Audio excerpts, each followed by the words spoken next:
Hello, and welcome to day 2 of 21 Days of Choosing You. My name is Dr. Melissa Bonds of JMJ Consulting. Thanks for joining in. Over the next 21 days, these brief 10-minute segments, I will offer you tips and strategies to help you move your dreams from reality. Throughout this journey, I'd like to offer you a few reminders. 1. Choose something to help you to record your steps. Whether it's an electronic device or a paper and pencil, but choose something to record what you've learned. It's important to make note of every step that you took throughout this journey so that you know whether you were successful or not, and you remember the steps you took to become successful. So grab something to record all of what you've learned or the steps you took throughout this time. The next thing I'd like to remind you is to be present and engaged. These sessions are only 10 minutes. 10 minutes of choosing you. 10 minutes of helping you to become the better you desire. So give yourself that 10 minutes. Step away from your cell phone. Step away from Facebook. Step away from those things that can cause a distraction to you for the next at least 10 minutes.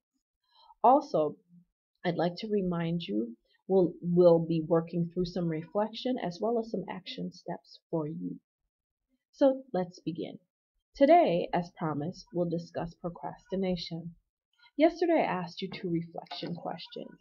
The first question I asked you was, who are you? Seriously, who are you? Then I asked you, what's your why?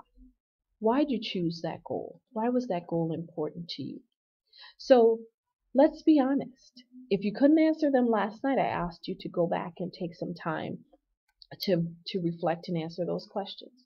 Did you answer those questions? If you did, great. Good for you. Congratulations. If you didn't, did you procrastinate?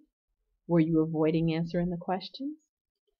So the Merriam Dictionary defines procrastination as to be slow or late about doing something that should be done.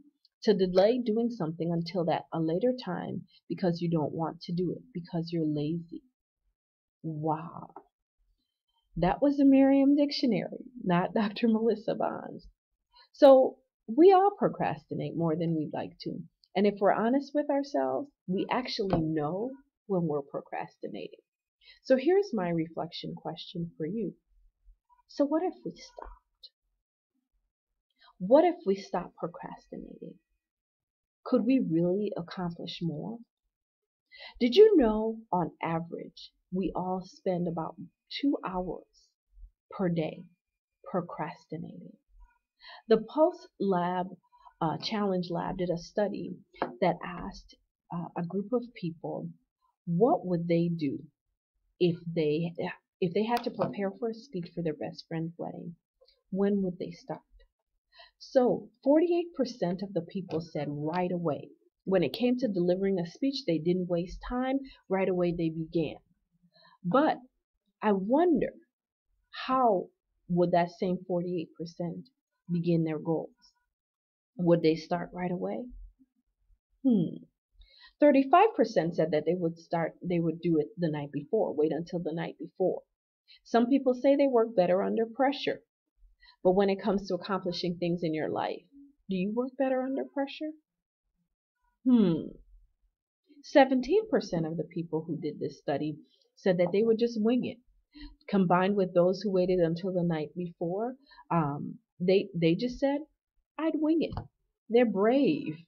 They would just wait until they just got up there and said something. So another question for you is, are you winging it at trying to accomplish those things you desire? Or are you starting right away?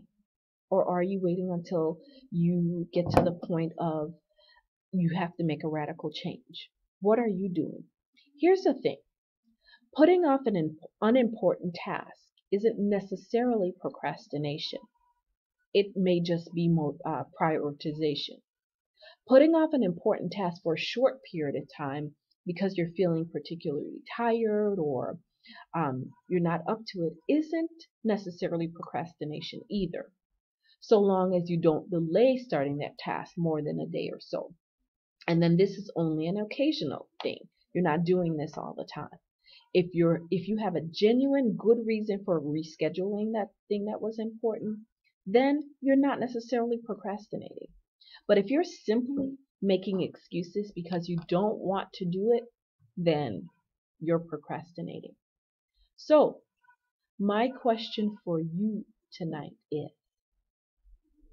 why are you procrastinating?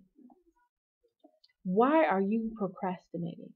And then, how much is it costing you to procrastinate? How much? What are you missing out because you're procrastinating? How much? How much is it costing you to procrastinate? Tomorrow, we'll talk more about procrastination.